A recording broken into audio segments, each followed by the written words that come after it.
Maria Cecília de Almeida Monteiro Lemos, eu sou professora do programa de mestrado em Direito das Relações Sociais e Trabalhistas do UDF, Centro Universitário, sediado em Brasília, no Brasil, e apresentarei em coautoria com a mestranda Anne Floriani, da Escócia Lima, o resumo intitulado Teletrabalho, Direito à Desconexão e Dano Existencial. Agradecemos à Sapienza Universidade de Roma, à Universidade Lusófona e ao Instituto Ibero-Americano de Estudos Jurídicos pela honra em participar do seminário Contratos Atípicos de Emprego e Economia Digital, Perspectiva Luso-Ítalo-Brasileira. O tema teletrabalho, direito à desconexão e dano existencial ganhou importância em decorrência do aumento dessa modalidade de contrato com a pandemia do coronavírus, que levou parcela significativa das empresas a adotarem o trabalho remoto como solução para garantir o isolamento social, preservando a saúde dos trabalhadores e a manutenção das atividades econômicas. O teletrabalho integra o rol das novas morfologias do trabalho que pregam a maior flexibilização e autonomia do ser trabalhador. Modalidades que, no entanto, vêm se dissociando do conceito de trabalho decente e das premissas assentadas pelo Estado Democrático de Direito.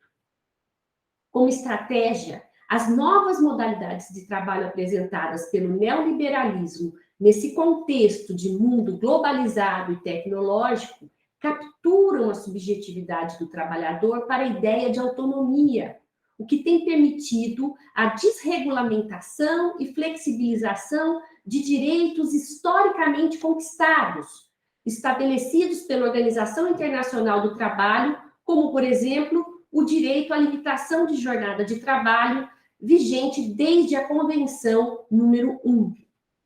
Nesse sentido, a revolução informacional da indústria 4.0, caracterizada pela mercantilização da informação, tem ocasionado a hiperconexão dos trabalhadores ao ambiente laboral, visto que constantemente metas mais ousadas são estipuladas, exigindo a jornada de trabalho que se prorrogue em descompasso com o artigo 24 da Declaração Universal dos Direitos Humanos, que afirma que todo ser humano tem o direito ao repouso e ao lazer, bem como a limitação razoável das horas de trabalho e as férias remuneradas. Esse direito básico vem sendo desrespeitado direta ou subliminarmente pelo poder diretivo do empregador, que, assim atuando, privilegia vantagens para o empreendimento em detrimento dos direitos do teletrabalhador, que aos poucos vai afastando-se da vida familiar e social e compromete sua liberdade de escolher os seus projetos de vida. O presente estudo afirma que o teletrabalho deve ser realizado num contexto de adequação ao trabalho digno, de forma que permita ao teletrabalhador a necessária desconexão no ambiente laboral para que possa concretizar-se na sua subjetividade, realizar-se na sua vida relacional e positivar os seus projetos de futuro. Para tanto, a partir da contextualização do teletrabalho no ambiente da revolução tecnológica, apresentará os principais elementos que caracterizam os conceitos-chave do estudo: teletrabalho, direito à desconexão e dano existencial, que consistem em danos que podem se originar, entre outras coisas, da hiperconectividade do teletrabalhador. É importante assinalar que os temas abordados, teletrabalho, direito à desconexão e dano existencial, são recentes. E, para melhor elucidá-los, o estudo apresentará pesquisa acerca do entendimento firmado sobre a proteção do teletrabalhador, o direito à desconexão e o dano existencial nos tribunais brasileiros e a legislação adotada em países da Europa, como Portugal, França e Itália, além de países da América Latina, como Colômbia e Chile. Eu passo a palavra a Anne Floriani, da Escócia Lima, aluna do programa de mestrado em Direito das Relações Sociais e Trabalhistas do UDF, Centro Universitário, que apresentará o resumo dos conceitos chaves do presente estudo. Boa tarde, reitero as saudações apresentadas pela professora Maria Cecília a todos os participantes do evento e desde já registro a minha imensa alegria de estar participando deste congresso. Eis um mundo novo, não necessariamente melhor ou pior.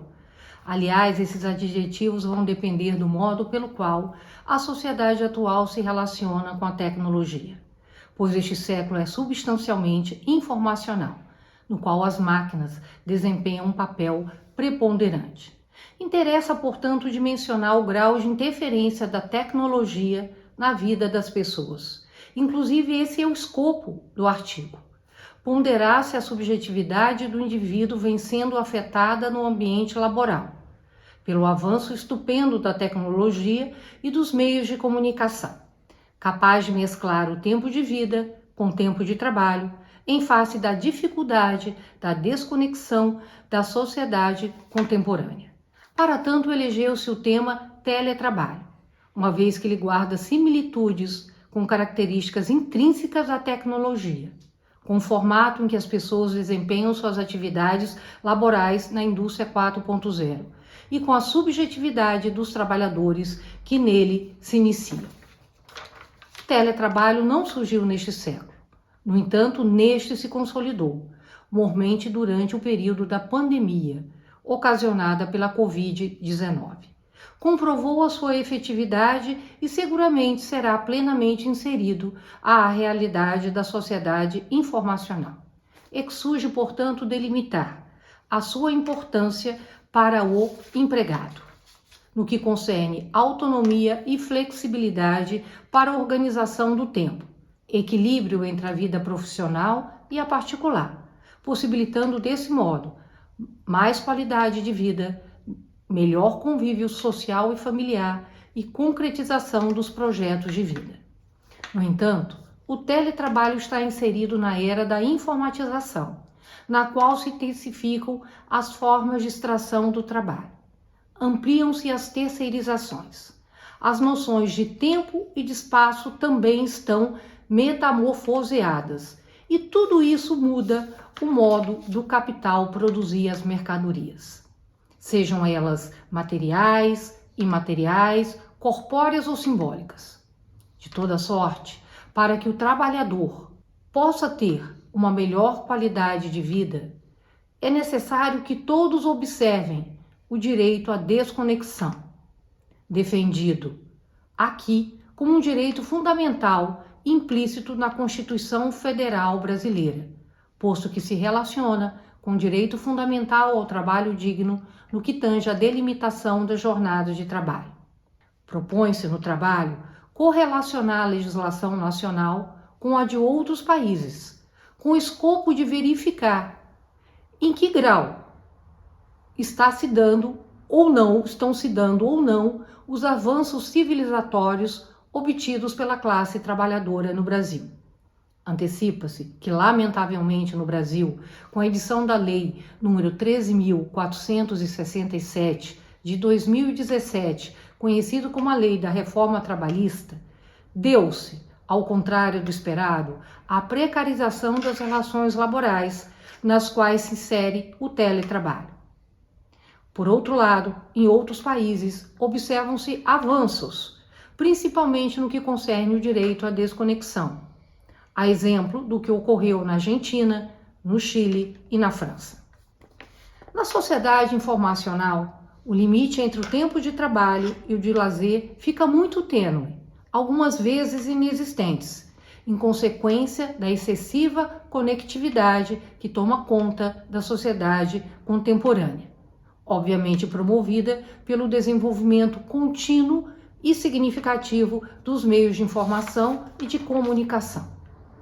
Esses novos valores da sociedade contemporânea ressignificam o período de não trabalho do empregado, destinado ao lazer e ao descanso, no qual se dá um convívio social e familiar, as atividades lúdicas da vida na sua variada dimensão cultural, religiosa, política, dentre outras, considerada a sempre e constante necessidade de conectividade, sob pena de que esses trabalhadores sejam excluídos do cenário laboral, estipulado pelo novo capital globalizado e de viés neoliberal.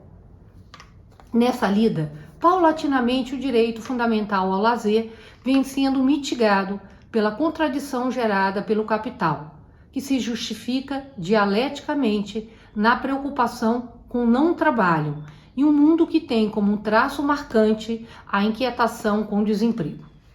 Desse modo, os novos trabalhadores que se ativam nessa odierna sociedade informacional, nos quais se destacam, para os fins do nosso estudo, os teletrabalhadores, colocam à disposição do capital não apenas a sua força de trabalho, mas principalmente a sua subjetividade, com a garantia como uma garantia de um diferencial que lhes ofereça um maior reconhecimento e segurança no competitivo mercado de trabalho. Diga-se de passagem, uma inaudita segurança. Portanto, esses novos trabalhadores, eles deixam de fazer o que faziam. Passam a fazer o que faziam de outra forma, dissonante do que havia sido planejado. Necessitam de auxílio para continuar a fazer, ou mesmo a fazer algo que não necessitavam fazer antes. Em virtude do quê? Em virtude da sua extrema disponibilidade e conectividade ao ambiente laboral, em virtude das demandas constantes do trabalho. Trata-se de mudanças radicais na vida do trabalhador, que representa, obviamente, prejuízo para sua concretude fora do ambiente de trabalho. Tem-se, assim, o que chamamos de dano existencial. Importante registrar aqui que o dano existencial é um termo cunhado pelo direito italiano. Dano existentiale, pelo italiano. Logo, reputa-se a doutrina e a jurisprudência italiana o surgimento dessa forma de dano imaterial, no qual se concretizou a possibilidade de autonomia do dano existencial em relação ao dano moral. No Brasil, no final do século passado, transformou-se em lei a reparabilidade do dano moral de forma autônoma em relação ao dano material. Assim consignou-se a tese de que o dano moral pode ser isoladamente reparado, mesmo que a vítima não tenha sofrido dano material. No entanto, é importante aqui elucidar a diferença entre o dano moral e o dano existencial. O dano existencial se dá na existencialidade, na concretude do ser humano. Portanto, a dignidade da pessoa humana e os direitos de personalidade são os eixos, são as essências do dano existencial. No âmbito do direito do trabalho, sobreleva-se ainda pautar mais um substrato, o trabalho digno. Brevemente apresentado neste momento, os 3 temas que vão subsidiar o nosso trabalho de pesquisa: o teletrabalho, o direito à desconexão e o dano existencial. Todos esses 3 temas são novos, pois eles se coadunam com a sociedade informacional, com a sociedade tecnológica do século XXI. Importante debater sobre esses temas, principalmente neste momento em que o direito do trabalho passa a ter uma grande importância no ambiente laboral, concretizando-se como uma importante conformação de realização do trabalho humano, não só aqui no Brasil, como em diversos países capitalistas do Ocidente. Não se procura aqui fazer apologias contra o teletrabalho. Muito pelo contrário, eu deixo aqui um registro. O teletrabalho, quando bem realizado, quando bem executado, ele vai trazer verdadeiras oportunidades para a sociedade, para o Estado, para o empregado e para o empregador. O que pretendemos é que ele seja conduzido da melhor forma possível, de forma que todos possam ganhar na sociedade. Sinto-me, como já havia dito, honrada pela oportunidade de estar aqui conversando e falando com os senhores. Mantenho-me à disposição caso tenham interesse em debater um pouco mais sobre os temas que aqui apresentei e desejo a todos uma profícua tarde de estudos e de trabalho.